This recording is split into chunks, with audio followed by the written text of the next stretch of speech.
Welcome back to our channel. In today's video, we're tackling a question that's making waves across Southeast Asia. Is China weaponizing its rivers? With massive dams built across Asia's key rivers, China holds the power to alter water supplies for millions of people downstream. But is this a calculated strategy, or simply a byproduct of infrastructure development? China is the source of many of Asia's most vital rivers, including the Mekong, Brahmaputra, and Yangtze. These rivers flow from China's Tibetan Plateau into neighboring countries, providing essential water for agriculture, industry, and daily life in nations like Thailand, Laos, Vietnam, India, and Bangladesh.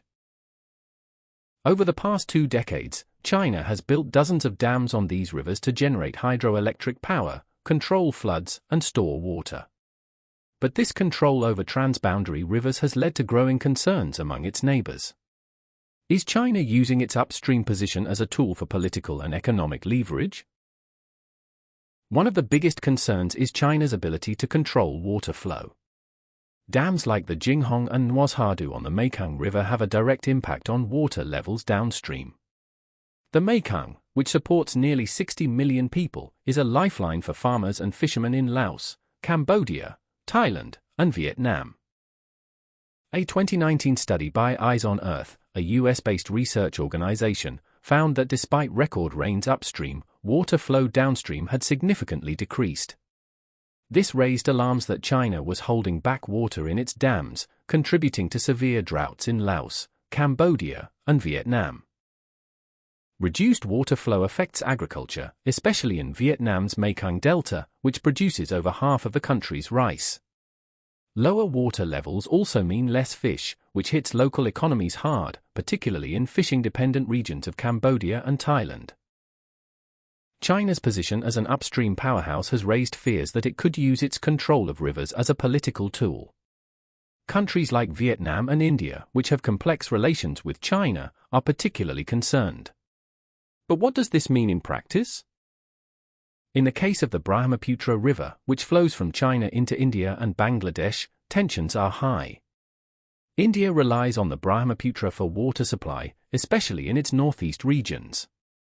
With China building multiple dams along the river in Tibet, India fears that China could manipulate water flows during times of conflict. While China denies using water as a weapon, its lack of transparency fuels suspicion. Unlike India, which shares water data with Bangladesh, China has not consistently shared hydrological data with downstream countries. This secrecy leaves nations like India vulnerable to sudden changes in river levels, especially during monsoons. It's not just about political power. China's dams have significant environmental and humanitarian consequences.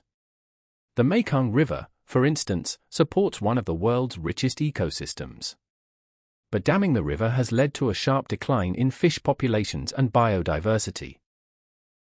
According to a study published in Global Environmental Change, the dams trap sediments that are vital for maintaining the fertility of the Mekong Delta.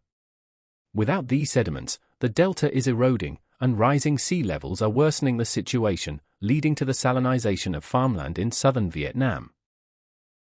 For the millions of people who rely on the river for food and water, these changes are devastating. Communities are being forced to adapt to lower water levels and declining fish stocks, further straining local economies. One of the most significant risks posed by China's dams is the potential for either extreme drought or flooding.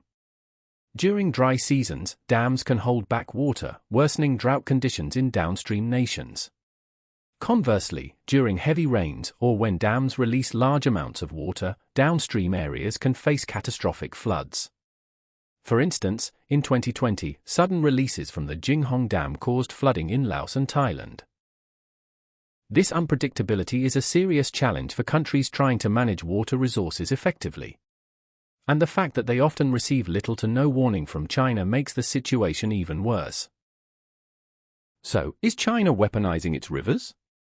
While it may not be intentionally using water as a weapon, its actions have had serious consequences for its neighbors. The lack of transparency and cooperation, combined with the massive influence that China wields over these crucial water resources, has certainly created power imbalances. However, there's no clear evidence that China is deliberately using water to exert political pressure, at least not openly. That said, the potential for this kind of leverage exists, and downstream countries remain wary. To avoid the weaponization of rivers, experts agree that greater international cooperation is needed. Organizations like the Mekong River Commission have been trying to improve dialogue between China and its downstream neighbors, but so far, progress has been limited. To avoid the weaponization of rivers, experts agree that greater international cooperation is needed. Organizations like the Mekong River Commission have been trying to improve dialogue between China and its downstream neighbors, but so far, progress has been limited. In recent years, China has started sharing some data with downstream countries, but it's still far from the level of transparency required for true cooperation. Until countries can work together on water management, the risks posed by China's damming projects will continue to loom large.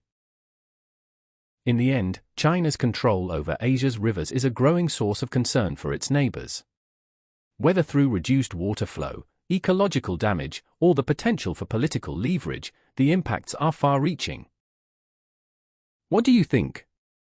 Is China weaponizing its rivers, or is it just exercising its right to manage its own water resources? Let us know in the comments below, and don't forget to like, subscribe, and hit the notification bell for more videos on global issues. Acknowledgement and credits. Special thanks and credit to the following sources for the use of images, graphs, and maps. For detailed research and references, please refer to the listed information. Disclaimer: I do not claim ownership of some of the images used in this video.